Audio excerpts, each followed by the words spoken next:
All right, good morning, JSN. Have yourself a day. Highest paid receiver in the league. The contract dropped just a few minutes ago. 4 years, 168 million total, 42.15 million per year. What a deal. I mean, shocked?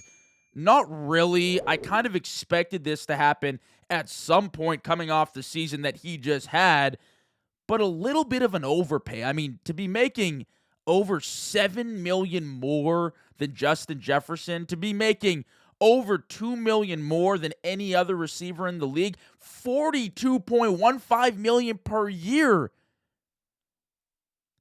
I love JSN. And don't take this the wrong way, but I think that contract does a lot more harm than it will do good for the Seahawks in the future. Welcome back. It's JV Show.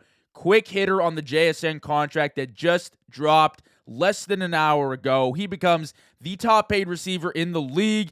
If you love the content, please go ahead, like, comment, subscribe. It means the world. I appreciate you for the support. Let's break down this deal and talk about receivers as a whole and paying elite receivers in this league. Now, I pulled up the top 12, top 10 receivers paid in the league right now. JSN obviously sits at the top. Then you got Jamar Chase, Justin Jefferson, CeeDee Lamb, DK Metcalf, Garrett Wilson, Terry McLaurin, A.J. Brown, Amon-Ra St. Brown, Brandon Ayuk, T. Higgins, and Alec Pierce. Those are your top 12. Let me point something out to you. 4 of those 12 guys are right now on teams that made the playoffs this past season.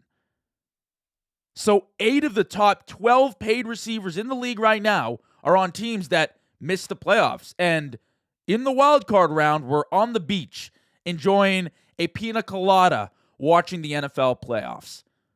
Now, don't get me wrong, guys. JSN had himself a phenomenal year, but there's a few issues I have with this contract. Number one, this was one of one. This was his first year at the very top of his game. We haven't necessarily seen this at a consistent level. Now, that's not me saying he can't do it at a consistent level, but I will say 2023, 2024, he wasn't a $42 million receiver. He was, in 2023, a 600-yard, 4-touchdown receiver, and 2024, an 1,100-yard and 6 TD receiver. That's fine. Now, this past season, knocks it out of the park. 119 receptions, damn near 1,800 yards, leads the league in that category. 10 receiving TDs, first team All-Pro, Pro Bowl, you name it. Offensive Player of the Year, Super Bowl winner. He was crucial in Seattle's offensive success down the stretch, helped them out in winning a Super Bowl, helped Sam Darnold a crap ton, probably got Sam Darnold paid in the future, yada, yada, yada. You get the deal. But again, it was one really great year. Now, when I think of the top paid receiver in the league, I'm thinking of a Justin Jefferson, or a Jamar Chase, or even a Puka Nacua. And that's not saying that JSN can't get to that point, or, maybe he's even there right now. But when I saw the contract and the breaking news, something just didn't sit right with me. I think back to, let's say, like a decade ago at this point, maybe a little bit more, when you were watching guys like Julio Jones, or Calvin Johnson, or Antonio Brown. Those were number one guys, in my opinion. Those were guys that I would invest in, And JSN, I watched him play in smooth route runner, clean, efficient. He is precise with everything he does, very efficient. I mean, I was listening to Brady on one of the broadcasts talk about it, the way his pad level never changes. I mean, he's a very good player, don't get me wrong. But when I look at the top 8 receivers in the league, and I see only 4 of the top 12 guys on playoff teams from this past season, I start thinking to myself, maybe having a receiver that breaks out and has himself a phenomenal year, like we're talking Offensive Player of the Year type season, is actually the worst thing that can happen to your franchise. It's kind of paradoxical in that sense, don't you think? Like, you get a great year or two from your top receiver, and, maybe that means you get him for the next 5 to 8 years at a very elite level. But that also means you got to break the bank on him. And you don't really have much room, especially if you're paying a quarterback to pay other positions and to invest in free agency. That's kind of the luxury that a team like the Panthers had during free agency. They're not really paying any receivers. They're not paying their quarterback huge money by any means, and they probably won't be in the near future. They had the room to spend on a guy like Jalen Phillips, on a guy like Devin Lloyd, and actually improve their roster. And again, this whole situation reinforces the fact that you got to win young in the NFL. And when you see guys break out like JSN, it's phenomenal. And in Seattle's case, it's great because you won a Super Bowl and you cashed in and you look great. But along with all the players we saw the Seahawks lose in free agency, now you're stuck paying JSN $42.15 million per year. And in my opinion, it just doesn't feel right. Now you're looking at Jefferson's contract at $35 million a year, and you're like, oh, that might be a steal. And that's a crazy thing to say. And now it's like, well, what is George Pickens going to demand? That's going to break the bank, and that's going to hurt whoever team or whichever team signs him. What's Puka Nacua going to demand? That's going to break the market. And this is what cripples franchises.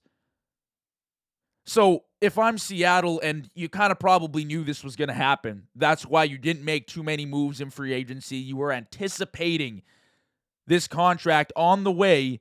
You don't go after K9. You lose a bunch of guys on the defensive side of the ball. You bring back Shaheed, but, there are spots to fill on this team now. Despite going to a Super Bowl, because you knew this JSN contract was on the way, and he's young, man, and he's got a phenomenal career ahead of him. And, he probably is a top 5 receiver in the league next season and the year after that. And I hope he is, and I hope he produces at a high level for this offense. But the harsh reality of the league is you have good players. You kind of got to pay the guys unless you let them walk, which is what some teams have done. And, they've had success. Teams have had success. I mean, we just saw the Chiefs let Trent McDuffie, an all-pro corner, walk away to the Rams in a trade deal because they understood, kind of chaining yourself to these contracts. It kind of hurts you as a franchise because you then can't pay in free agency. You can't do much. So, look, I love JSN, and he will operate as the number one guy in Seattle.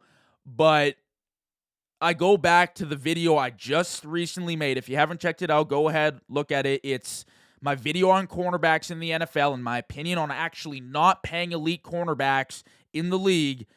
My priorities in the NFL, if I was a GM, would be quarterbacks, tackles, and edge rushers. And that's where I would start. And until I've nailed those positions, I wouldn't necessarily invest anywhere else. Because those are the true 3 game-changing positions, in my opinion. A guy that gets the football in his hands every single snap, whether it's a run or a pass, does not matter. A quarterback that commands the offense can win you games alone. Your tackle, the guy that is out there protecting your quarterback on an island against some of the most athletic freaks on this planet, never mind in the sport. And then edge rushers, guys that can rush the quarterback, can disrupt the timing of routes, stuff the run, and ruin games up front. Then after that, you're looking at interior defensive linemen, linebackers. You can argue receivers, absolutely. But to break the bank and go over $40 million, I mean, we're entering quarterback range now. It starts to get iffy. I would start to get concerned if I'm a GM. And you know what? It's not like I'm suggesting the Seahawks move on from JSN. It's a tough spot. You kind of got to pay the guy. What, are you going to let him walk to another team right now? Like, not necessarily, but that's what I was saying. You have a young guy, he balls out. It is great. But is it all that great for the longevity of your success as a franchise? I don't know. In this case, we'll see. Again, I have high hopes for JSN in this offense, and I think as long as they got Mike McDonald, that defense will be in shape no matter how young and how inexperienced they are. But this, again, is just that much more work for John Schneider to go out there in the draft and free agency and find guys that are on cheap deals, or in the draft, find prospects that are low down, like diamonds in the rough, that you can develop and hopefully keep winning in a competitive division, in a competitive conference, and in a competitive league. I'm not a huge fan of paying receivers these monster deals. And like I said, the top 12 receivers right now, very few of them are on playoff teams, and very few of them are on good playoff teams. I'll say that, because you look at a guy like DK Metcalf, Pittsburgh's not going anywhere. You look at a guy like A.J. Brown right now, I don't even know where he is next year, and Philly lost in round one. Brandon Ayuk didn't even play it down for the Niners last year. It kind of gets concerning. So good for JSN. He cashes in $42.15 million per year, but how good is this for the future of the Seahawks?